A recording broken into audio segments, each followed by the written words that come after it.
Merci de passer sur le stand de la Ligue de l'enseignement. Donc je suis Blaise Goec, le délégué général de la Ligue de l'enseignement de l'Ariège, donc un petit peu un hôte pour la Ligue de l'enseignement.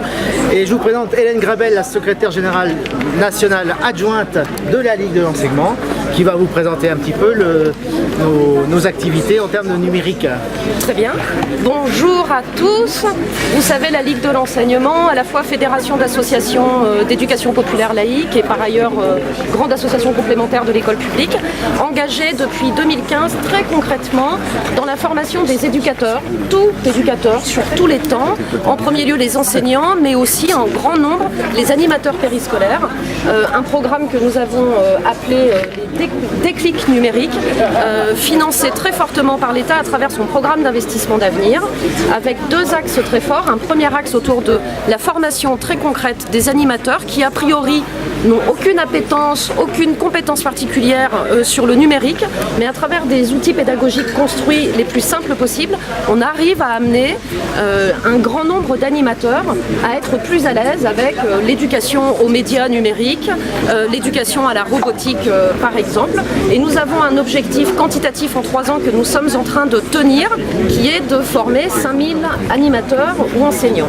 Et puis nous avons un deuxième axe autour de l'éducation au numérique et par le numérique, qui est un axe de mobilisation citoyenne, en faisant que des bénévoles de nos associations affiliées, les nombreux volontaires en service civique ou les salariés puissent s'engager dans des actions de lutte contre la fracture numérique, qui comprend bien sûr les publics en difficulté scolaire, les enfants et les jeunes, mais qui s'adresse aussi à des personnes âgées, aux seniors comme on dit, et ce qui nous a amené à développer tout un dispositif pédagogique pour apprendre le numérique à des personnes plus âgées, notamment à partir des volontaires que nous accueillons et que nous accompagnons. Nous sommes ici pour la première fois de façon importante pendant 3 jours avec une cinquantaine de ligueurs qui viennent de toute la France, qui viennent à la fois constituer le premier réseau interne à la Ligue sur les questions du numérique, mais qui en même temps surtout viennent présenter ce qu'ils font dans les fédérations départementales et se nourrir des expériences que nous découvrons pendant les 3 jours. Bonjour Antonin Quoi. Bonjour Claude. Tu es responsable du numérique à la Ligue de l'enseignement. Oui, absolument. Je m'occupe notamment d'éducation au et par le numérique à la Ligue. Bon, nous sommes à Ludovia. La Ligue de l'enseignement est à Ludovia. C'est la première fois que vous venez ? Eh bien non.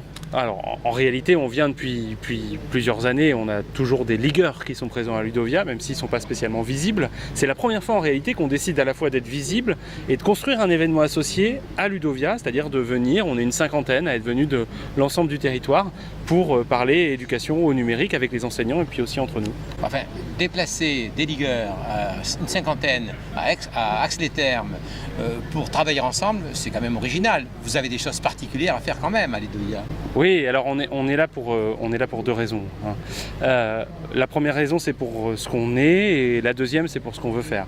Déjà, pour ce qu'on est, on est de plus en plus un acteur de l'éducation au numérique, un acteur de la médiation numérique et un acteur de la démocratie numérique. Je peux expliquer en quelques secondes.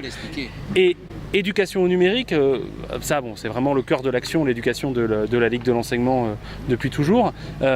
Concrètement, ça veut dire qu'on porte dans l'ensemble des temps éducatifs, du temps scolaire, périscolaire, dans la famille, des actions qui visent à approfondir l'éducation technique au numérique. Bon, je mets des grands axes, mais ça, évidemment c'est toujours plus complexe que ça. Éducation technique au numérique, alors ce qu'on apprend en éducation au code, à la programmation, etc. Mieux comprendre ce qui se joue quand on utilise des outils apparemment neutres, par exemple.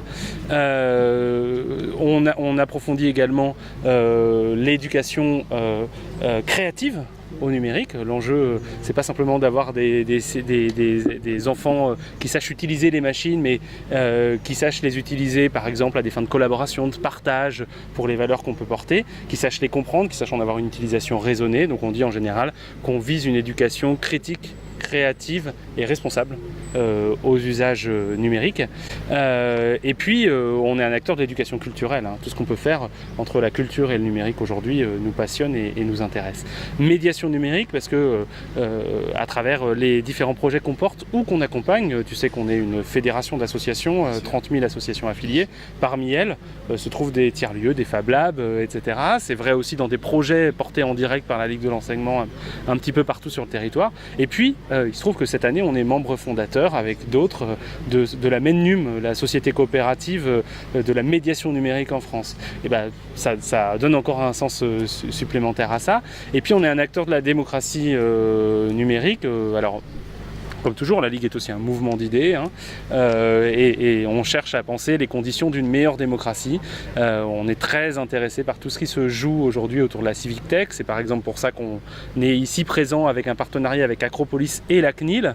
C'est que c'est l'année des algorithmes et pendant 3 jours, du coup, en tant que partenaire éducation de la CNIL, on met une émission en direct qui s'appelle L'heure d'école et qui vise à parler des algorithmes à l'école, des enjeux des algorithmes à l'école, que ce soit leur compréhension, leur apprentissage ou par exemple les promesses que peuvent porter les algorithmes ou les dangers. Enfin voilà, on essaie d'explorer tout ça pendant 3 jours. C'est un exemple hein, de ce qu'on peut faire avec les limites qu'on connaît, hein, c'est-à-dire qui a aussi aujourd'hui accès à la technologie de cette manière-là, comment on approfondit une démocratie égale et qu'on ne laisse pas s'installer des sociétés à plusieurs vitesses. Alors 3 journées que vous partagez je crois en des matinées et des après-midi, ouais. Des matinées qui se déroulent au collège d'après je crois savoir. Ah tu sais tout. Je sais, oui, alors grossièrement on a fait ça effectivement, c'est-à-dire que on a séparé en 2 notre présence. Hein. On a une partie de notre présence qui se déroule uniquement un petit peu entre nous en séminaire stratégique fermé.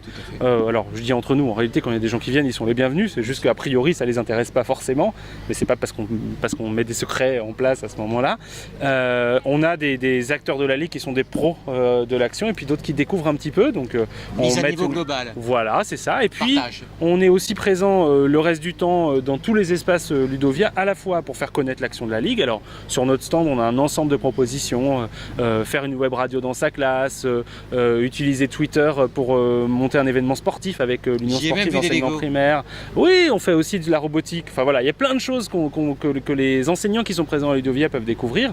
Alors on fait connaître la Ligue et puis aussi on va à la rencontre des autres parce qu'on n'a pas l'outrecuidance de croire qu'on est les seuls et qu'on a tout inventé et qu'on fait mieux que les autres. Et du coup on vit aussi Ludovia comme un espace vraiment intéressant pour nouer des nouveaux partenariats, rencontrer des gens et puis peut-être construire des nouveaux projets. Voilà, je disais, il y a une deuxième raison aussi qui explique notre présence, c'est le partenariat avec Ludovia en tant que tel. Hein. Tu sais qu'on est les co-organisateurs du Salon européen de l'éducation, d'Educatech et Educatis. C'est aussi un grand événement autour du numérique. Bon, c'est un secret de polichinelle, on est évidemment en discussion. Alors ils sont partenaires depuis toujours, hein, Ludovia de Educatech et Educatis, mais l'enjeu c'est de voir comment aussi on approfondit ce partenariat, comment on construit un calendrier cohérent pour la communauté éducative autour des grands événements du numérique à l'école. Alors si tu devais donner quelques qualificatifs comme ça, en impro, en improvisation, Ludovia c'est quoi pour toi ? Ludovia en tant qu'université d'été c'est un lieu vraiment à part. Hein. Alors je disais c'est pas la première fois qu'on vient, mais moi c'est la première fois que je viens. Ah d'accord. Justement, des yeux de Béotien là. C'est à la fois très pointu et très décontracté. C'est un lieu où l'échange se fait facilement parce qu'on est encore un petit peu en dehors du temps, on revient des vacances. On est en short, en t-shirt, etc. Ouais, voilà, en t-shirt. Alors c'est vrai qu'on ne croise pas souvent en t-shirt, mais j'ai compris que c'était l'enjeu. Donc voilà. Hier, la question a été posée à des recteurs, à des rectrices, à un ancien ministre. On dit voilà, nous sommes tous réunis, il y en a quelques-uns qui ont encore des cravates et d'autres qui n'en ont pas. Ils ont tous enlevé la cravate. Voilà. Ça m'étonne donc pas. effectivement, ouais, c'est très décontracté. C'est le lieu. Tout à fait. Voilà. Et donc, d'autres qualificatifs donc c'est un lieu de partage, de collaboration, enfin des belles valeurs du numérique qu'on retrouve ici. C'est l'enseignement aussi quand même ça. Absolument. Absolument, on y retrouve des choses qu'on aime et ce ne serait pas impossible qu'on nous revoie les années qui viennent. On n'a pas terminé les 3 journées. Première impression par rapport au premier élément de bilan, y en a-t-il eu ton impression en termes de bilan ? Alors, que vous pour faites, mon bilan personnel, Oui. juste pour ma petite pomme à moi, Ouais. moi je suis un peu déçu parce que je suis tellement au boulot que j'ai quasiment rien vu de ce qui se faisait de Ludovia. Alors peut-être que l'année prochaine je vais démissionner, je viendrai à Ludovia comme ça, en short, pour écouter. Non, plus sérieusement, l'impression pour la Ligue est très, très positive parce que globalement tout ce que je t'ai dit tout à l'heure a l'air d'être rempli par les collègues qui eux, je leur ai laissé volontairement un peu plus de temps pour circuler. Des rencontres, des discussions, des échanges. Là j'enchaîne avec Jean-François Cerisier. Bon évidemment le partenariat avec Tecné est intéressant. On avait François Tadei hier et puis on a des tas de structures, des assos comme Inversons la classe, Tweeté, avec qui on regarde comment aussi on discute, on approfondit les partenariats, on échange, les aventuriers. Enfin, il y a plein de gens très très chouettes ici présents et avec qui on a envie de continuer à construire, quoi. Une vraie intelligence collective. Ouais. En tout cas, on espère que ça va durer après, parce que comme c'est la première fois et que ça commence, on verra. Merci Antoine. Merci beaucoup, Claude. À bientôt.